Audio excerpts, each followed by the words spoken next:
Yang pertama, rakyat bangkit menentang penjajah dan mencapai kemerdekaan.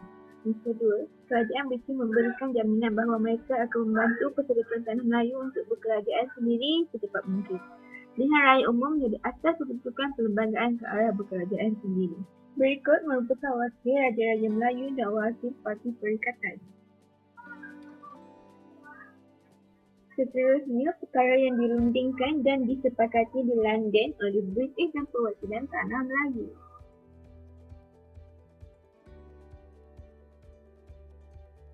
Okey, baik. Seterusnya 9.2. Peranan Suruhanjaya Perlembagaan Persekutuan Tanah Melayu. Berikutan persetujuan di London, maka pada 8 Mac 1956, setelah mendapat persetujuan Raja-Raja Melayu, Kerajaan British telah mengumumkan pembentukan Suruhanjaya Perlembagaan Persekutuan Tanah Melayu atau Suruhanjaya RED. Suruhanjaya ini memulakan tugasnya pada akhir bulan Jun 1956.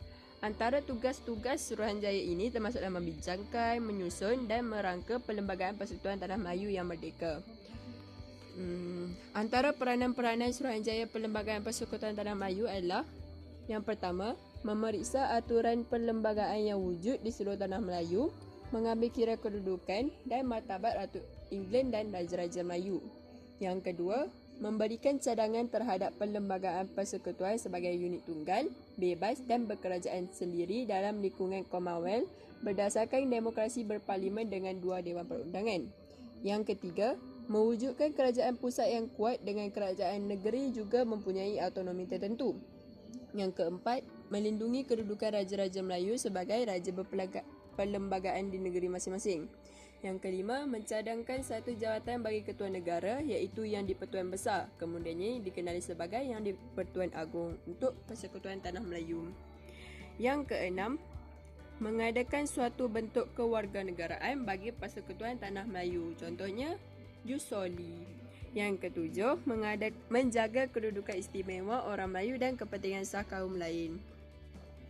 Okey, anggota Suruhanjaya Perlembagaan Persekutuan Tanah yang dilantik ini berkongsi latar belakang pengajian dalam bidang undang-undang dan berpengalaman dalam sistem perundangan Commonwealth yang sama. Okey. Tugas Suruhanjaya Perlembagaan Persekutuan Tanah Melayu adalah seperti berikut. Antara gerak kerja Suruhanjaya ini adalah: yang pertama, meminta cadangan daripada semua penduduk yang berminat secara bertulis atau lisan. Jadi, Suruhanjaya ini menerima memorandum yang bertulis daripada pelbagai pihak untuk diteliti. Okey, mereka meminta cadangan ni untuk menjamin keadilan untuk semua pihak. Okey, baik. Yang kedua pula, meneliti kedudukan perlembagaan bagi negeri dalam persekutuan menghadap Raja-Raja Melayu, Menteri Besar, Penasihat British dan Pegawai Negeri.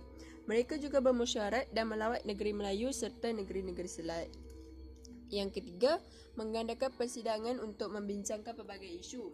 Jadi sebanyak 118 perjumpaan diadakan dari bulan Jun hingga bulan Oktober 1996. Okey, persidangan ini adalah untuk mengkaji dan membuat laporan serta cadangan membentuk perlembagaan bagi sebuah negara yang merdeka. Okay, Suruhanjaya ini dia telah berunding dengan pelbagai pihak. Jadi mereka menyuarakan idea dan pandangan bagi membentuk sebuah negara yang merdeka yang sejahtera. Sikap prihatin yang terbuka yang berterusan dizahirkan dalam penggubalan perlembagaan negara yang merdeka.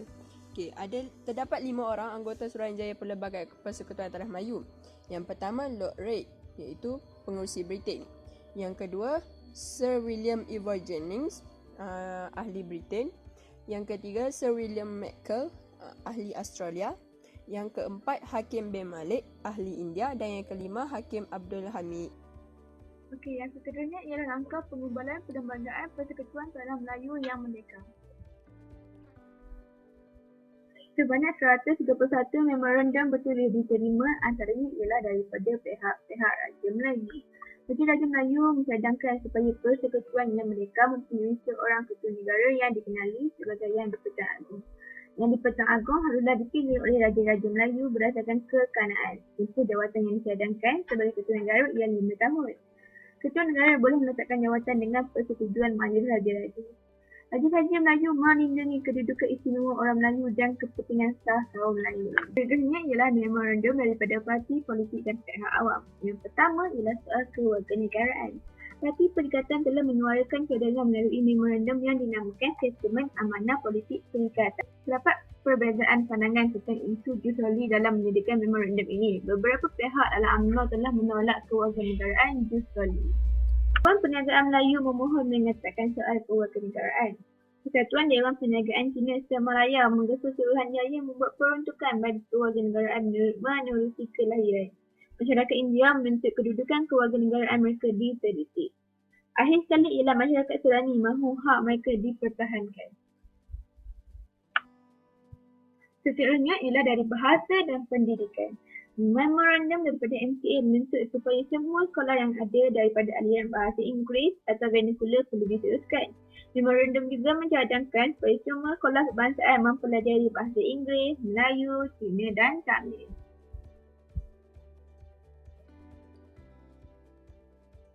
Seterusnya ialah Suruhanjaya Perlembagaan Persekutuan Tanah Melayu telah mengeluarkan draft perlembagaan yang mengandungi perkara-perkara yang berikut. Antara ini ialah meneruskan sistem kerajaan persekutuan dengan negeri yang mempunyai kuasa tertentu, sistem kewarganegaraan berasaskan jus soli kepada semua yang lahir di tanah Melayu, kedudukan istimewa orang Melayu perlu diteruskan. Raja-raja diterima dengan konsep raja berperlembagaan dengan seorang yang Ketua Agung dipilih bagi persekutuan tanah Melayu. Sebuah parlimen dengan dua majlis mesyuarat iaitu Dewan Negara dan Dewan Rakyat. Seterusnya, yang ketiga ialah reaksi terhadap draft Perlembagaan Persekutuan Tanah Melayu. Yang pertama ialah terdapat ahli UMNO yang tidak bersetuju dengan konsep jus soli kerana bimbang kedudukan istimewa orang Melayu akan tergugat. Agama Islam telah diakui sebagai agama rasmi. Bahasa Melayu dijadikan sebagai bahasa rasmi. Seterusnya, Datuk Wan Jaafar dari Parti Negara menolak syarat kewarganegaraan yang longgar. Hal ini mendorong Parti Negara PAS dan Parti Rakyat mengadakan Kongres pada 4 Mei 1957 hingga 7 Mei 1957 untuk membincangkan draft perlembagaan ini. Parti PAS pula mengkritik soal kewarganegaraan yang dianggap tidak menjaga kepentingan orang Melayu dan mahu kedudukan agama Islam menjadi asas pemerintahan negara. Menuntut bahasa Melayu dijadikan bahasa rasmi. Akhir sekali ialah terdapat juga sebahagian daripada pertubuhan masyarakat Cina yang ingin menjadikan bahasa Mandarin sebagai bahasa kebangsaan. Sementara itu, MIC mahukan syarat kewarganegaraan dan penggunaan bahasa Tamil diberikan perhatian. Yang keempat ialah pada 9 Mei 1957, Tunku Abdul Rahman, Datuk Abdul Razak Hussein, Onja Kelly dan British Sambatan melepas sekali lagi ke London untuk berbincang dengan kerajaan British tentang isu kewarganegaraan dan beberapa isu yang belum tamat. Nombor 5, hati pindahan disembah perkenan dan dibincangkan dalam majlis raja-raja. Yang keenam, draft ini kemudiannya dibawa ke Majlis Perundangan Persekutuan yang dibentangkan dan dibahaskan pada 10 Julai hingga 11 Julai 1957. Yang akhir sekali ialah draft Perlembagaan Persekutuan Tanah Melayu akhirnya diluluskan oleh Parlimen British di London dan kemudiannya diluluskan oleh Majlis Perundangan Persekutuan pada 27 Ogos 1957. Dengan lulusnya rang undang-undang ini, Perlembagaan Persekutuan Tanah Melayu 1957 berkuat kuasa secara rasminya pada 31 Ogos 1957.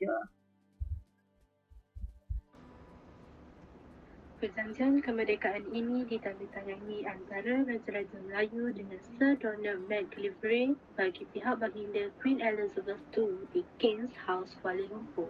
Terdapat 5 intipati Perjanjian Persekutuan Tanah Melayu 1957. Yang pertama ialah pengalaman raja berperlembagaan dan sistem demokrasi berparlimen, iaitu pemilihan seorang raja sebagai Yang di-Pertuan Agong yang dilantik dalam kalangan Raja Melayu setiap 5 tahun. Yang kedua iaitu kewarganegaraan.